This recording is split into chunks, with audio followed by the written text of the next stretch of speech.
ascenseur demeure changer de position. Le Morning Dance Nation Radio avec Franck Cara. Et si on réveillait une star?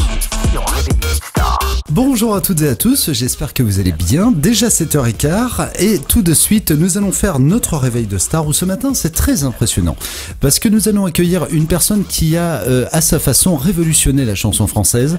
Elle a écrit pour les plus grands artistes français. Elle-même a une carrière juste fantastique. Je vous propose d'accueillir notre réveil de star. Tout de suite nous appelons Alice Donna. C'est parti. Allô? Oui, bonjour Alice, c'est Franck. Bonjour. Ah, bonjour, ça va? Comment allez-vous? Ça va. J'ose pas vous poser la question. Un peu tôt, mais ça va. Voilà, c'est ce que j'allais dire. Est-ce que je vous réveille? Non. Quand je sais ou que voilà on va me réveiller, j'ai beau mettre le réveil éventuellement et je je me réveille avant. Alors, je sais pas si vous êtes thé ou café, mais je vous propose de prendre un petit déjeuner avec vous et on va discuter un peu de votre carrière, de votre parcours qui est juste hallucinant. Un grand merci en tout cas d'être là ce matin. C'est gentil, merci. Et je pourrais parler la bouche pleine, alors ça va. Oui, il n'y a vraiment aucun souci ce matin, c'est pas un souci. Alice, votre carrière a commencé très très tôt d'ailleurs, puisque vous avez commencé par jouer du piano et vous avez commencé à chanter. Et dès l'âge de 14 ans, vous faisiez déjà partie d'un orchestre. C'est un truc de fou. Oui, quand on aime la musique et qu'on a envie de chanter, il faut... voilà, on fait appel aux copains ou aux copines. C'était des copines à l'époque d'ailleurs. On avait monté un groupe vocal de filles très très tôt. J'ai fait partie aussi j'ai chanté aussi comme ça pour m'amuser avec un orchestre des amis locaux dans le Val d'Oise. Bon, mais je m'amusais à faire vedette de la chanson dans le Val d'Oise. Oui, comme quoi vous étiez déjà vraiment attiré par ça, puisque dès l'âge de 15 ans, ensuite vous rentrez au Petit Conservatoire de Mireille. Ouais. Donc là, c'est parti pour une très très belle aventure. Comment ça s'est passé ce conservatoire? Ça c'était super. Pour moi, c'était une émission qui me faisait rêver parce qu'elle s'adressait à des gens qui n'étaient pas connus. Bien sûr, j'aimais les chanteurs à la télévision. J'avais des idoles comme Beko, comme des gens comme ça.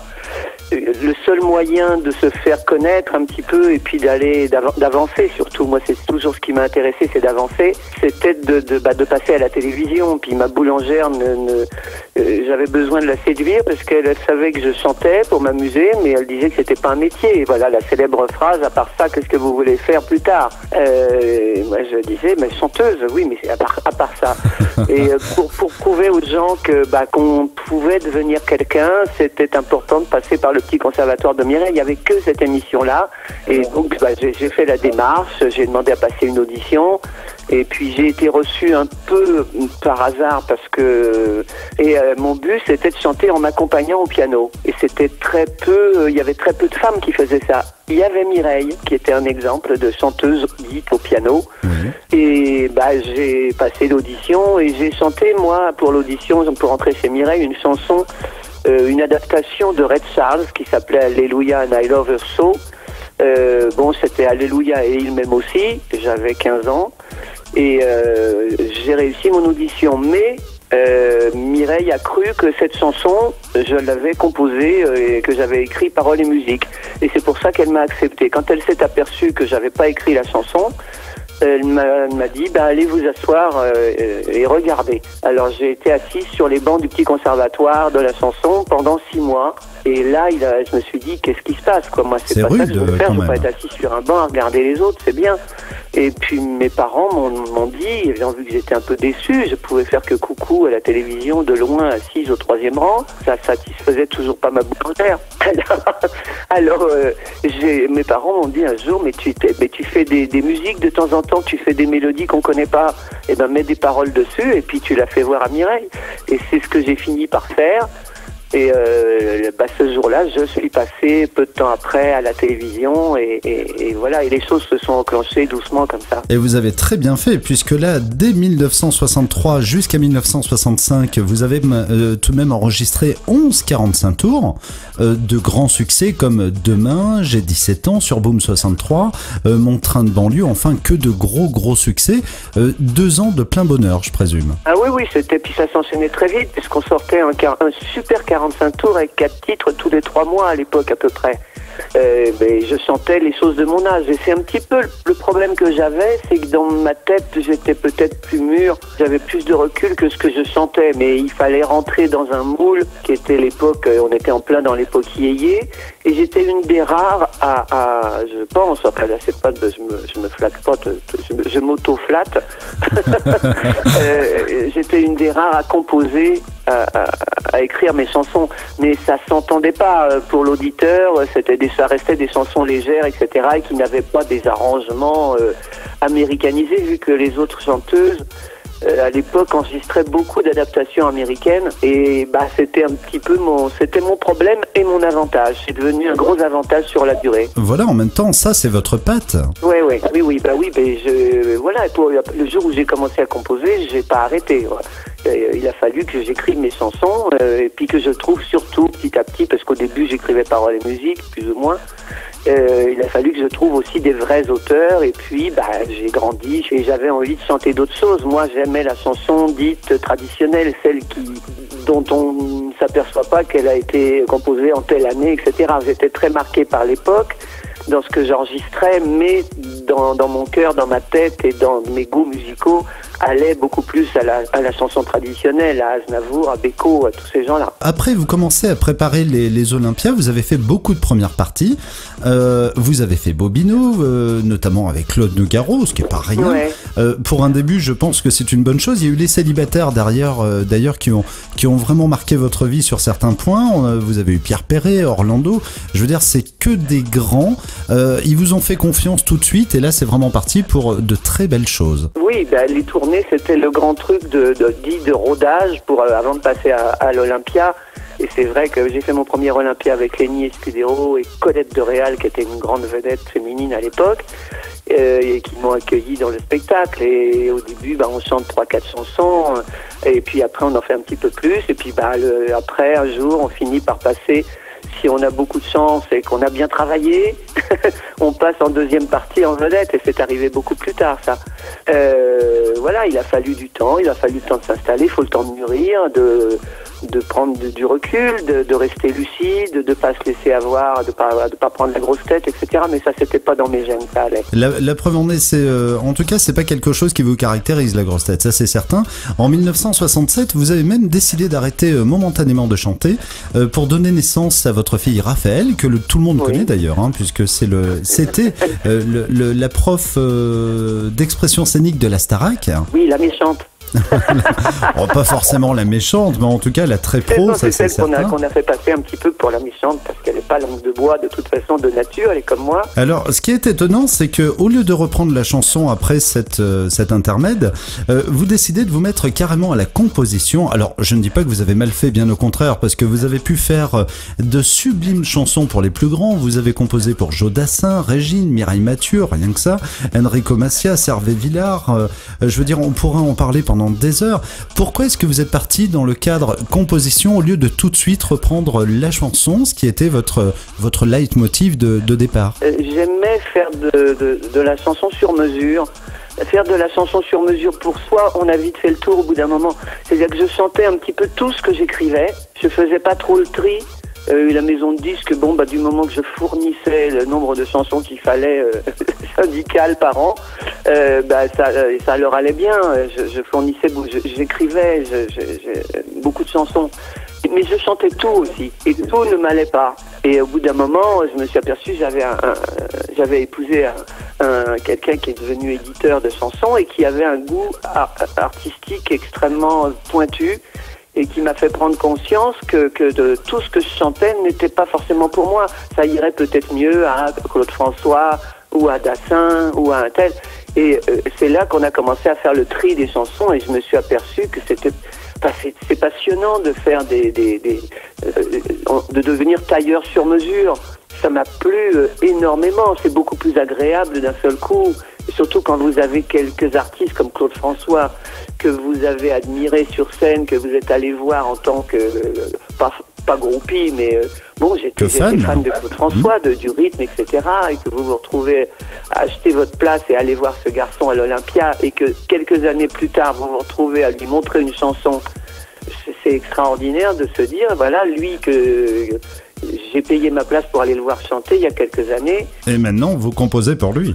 Ça, c'est une sensation extraordinaire et il le faisait bien mieux que si j'avais chanté cette chanson moi-même, quoi. Vous avez fait aussi une très très belle rencontre avec notamment Serge Lama, pour lequel vous avez composé plusieurs chansons, et notamment Je suis malade. Et Serge Lama, en fait, vous a également poussé en 1976, ainsi que votre mari, à reprendre vos propres chansons, ce que vous avez fait, et d'ailleurs vous avez très bien fait. C'est-à-dire, quand on place des chansons, on les place pas toutes, hein. Quand on a des chansons un petit peu en réserve, on se dit tiens, ça irait bien à Mireille Mathieu, ça irait bien à un tel, ça irait bien à un tel. Il m'en restait dans les tiroirs. Et Serge et Bernard, mon mari à l'époque, un jour, ils se sont mis à écouter tout ça, toutes les maquettes qu'on avait sur des petites cassettes. Et puis, on a pris rendez-vous. Ils voulaient me voir tous les deux. Je me disais, ça m'a l'air bien, c'était très cérémonieux. On a pris rendez-vous, alors qu'on se voyait tous les jours, hein. Un rendez-vous professionnel, vraiment. Et là, ils m'ont dit, bon, ben voilà, tu vas faire un album. Et j'ai dit, oui, bien sûr. Puis je vais déjeuner avec le pape demain. Et c'était très sérieux. Et j'ai dit, qu'est-ce que vous voulez que j'enregistre? Ils m'ont dit, mais on a tout ce qu'il faut. Il manque peut-être une ou deux chansons. Et ils m'ont fait réécouter. Ils m'ont dit, tu sais pourquoi t'as pas placé ces chansons-là? C'est parce que c'est toi qu'il faut qu'ils les chantent. Voilà, donc on a repris les choses, mais dans l'autre sens. Au début, je chantais tout ce que j'écrivais. Là, je ne voulais plus chanter parce que je préférais placer des chansons des artistes. Et puis, il y avait quelques chansons comme ça, une dizaine de chansons qui n'avaient pas été du goût de certaines chanteuses, qui avaient été écrites par Lama et moi, pour certaines, pour la plupart d'ailleurs. Et Serge m'a dit, c'est toi qu'il faut qu'il les enregistre. À ce propos, j'aimerais avoir un ressenti sur une période, notamment en 2004. Vous avez sorti 40 ans déjà, où vous revisitez 40 ans de carrière sur scène à l'Olympia, en compagnie des plus grands, hein. Vous aviez invité effectivement Serge Lama, il y avait Liane Folly, Enrico Macias, Michel Fugain, entre autres. Comment est-ce que vous avez vécu cette année charnière, en sachant que 40 ans de carrière, c'est pas rien? Oui, enfin, moi, c'était plutôt que le spectacle s'appelait 40 ans déjà. Oui, j'appellerais pas ça une carrière, enfin, c'est 40 ans en musique, voilà, parce que j'ai fait plein de choses pendant ces 40 années, totalement différentes. J'ai fait des pauses, des fois il y a des pauses qui sont pas forcément volontaires, parce que d'un seul coup les maisons de disques ont changé d'objectif, de style, de trucs, les radios libres sont arrivées, et puis bon, voilà. Les 40 ans, ça a été, oui, c'était bien pour marquer un peu un parcours atypique, et j'avais ouvert mon école aussi. L'école Alice Donna, oui. Et ça m'a pris beaucoup de temps, d'énergie et de passion, surtout. Et ça, c'était important. Bon, voilà, on a fait un petit peu un melting pot de tout ça. Et on fait surtout aussi des belles rencontres, quoi. D'ailleurs, en 2013, vous ressortez un nouvel album qui s'appelle Mes Petites Madeleines, dans lequel vous chantez en duo, entre autres, avec Benabar, Michel Delpech, Serge Lama ou encore Mimi Mati. Et c'est encore que du bonheur, en fait. Vous vous arrêtez jamais? Où est-ce que vous piochez cette énergie? Vous savez, on a la chance, j'ai la chance d'être toujours, on va dire, toujours un petit peu d'être toujours un petit peu là, même si c'est de loin, que ça soit à travers des bouquins, avec mon école, que voilà, il se trouve là que j'ai participé récemment à la tournée Achetant des têtes de bois, pendant 2 années d'affilée. J'ai retrouvé Michel Delpech, que j'avais pas vu depuis très longtemps. On a la même passion, la même ferveur pour Gilbert Bécaud, dont on parle malheureusement pas assez. Et pourtant, avec un talent pareil, et Delpech, on s'est découvert cette passion commune au départ de nos carrières respectives pour Bécaud. Voilà, on a décidé de chanter l'absent de Bécaud. Puis Benabar, parce que je l'ai rencontré un soir comme ça, il m'a donné son disque en me demandant, en me disant que ça lui ferait plaisir que j'écoute son dernier album live de sa tournée, de lui dire ce que j'en pensais. Pour moi, c'est voilà, comme disait Bécaud, il m'appelait collègue. Moi, c'était un collègue, Benabar, jeune collègue, mais un chanteur au piano encore, voilà. Donc, mais c'est une belle rencontre, et je lui ai demandé tout de suite, après avoir écouté son album, j'ai dit, mais pourquoi tu viendrais pas chanter quelque chose avec moi? Je vais enregistrer un album de chansons qui m'ont bercé, qui ont suivi un petit peu voilà, qui m'évoque des images bien précises de certains moments de ma vie. Des ressentis. Que tu connais peut-être. Et puis voilà, on a choisi les petits papiers de Gainsbourg, de chanter ça en duo, Minimatique, parce que c'est devenu vraiment une amie fidèle qui a été là à des moments très importants de ma vie, et qui est quelqu'un que j'aime vraiment profondément. J'ai dit à Mimi, c'est Mimi qui m'a dit, quand elle a su que je faisais un album, Mimi a dit, moi je chanterais bien un truc avec toi. Hop, on a enregistré Un gamin de Paris. Voilà, bon, ça s'est fait tout seul. Et puis Lama, c'était le premier sur la liste, bien entendu, parce que Serge, quoi, voilà, et que il avait un papa qui adorait cette chanson Sans vous, qu'on a enregistrée. Mes parents aussi chantaient ça, ils s'amusaient à chanter ça à la maison le dimanche au dessert, en duo, comme ça. C'est une chanson qui m'avait bercé, qui m'a laissé des belles images. Ah bah forcément, voilà. Forcément. Eh bien écoutez, en tout cas, on va rappeler que Mes Petites Madeleines, signée Alice Donna, est disponible, en tout cas depuis le début d'année, sans aucun problème. Oui. Un grand merci Alice d'avoir été notre excellent réveil de star ce matin, ça a été un véritable honneur. Oh, c'est très gentil à vous. Mais non, c'est bien, ça me réveille bien ça. De parler de foi, non, mais de parler musique dès le matin, c'est bien. Et vous voulez que je vous dise, j'espère sincèrement que pour les 50 ans, on aura peut-être l'occasion de refaire un réveil de star ensemble, ça serait juste merveilleux. Avec plaisir. Ben, ça fera 50 ans toute l'année 2013, donc on a encore quelques mois devant nous. Eh bien écoutez, en tout cas un grand merci Alice, je vous embrasse tout plein, je vous souhaite encore plein de bonnes choses à venir et je vous dis à très bientôt sur House Nation Radio. Merci beaucoup à vous, à bientôt. À bientôt. Au revoir, bonne journée. Franck Cara sur House Nation Radio.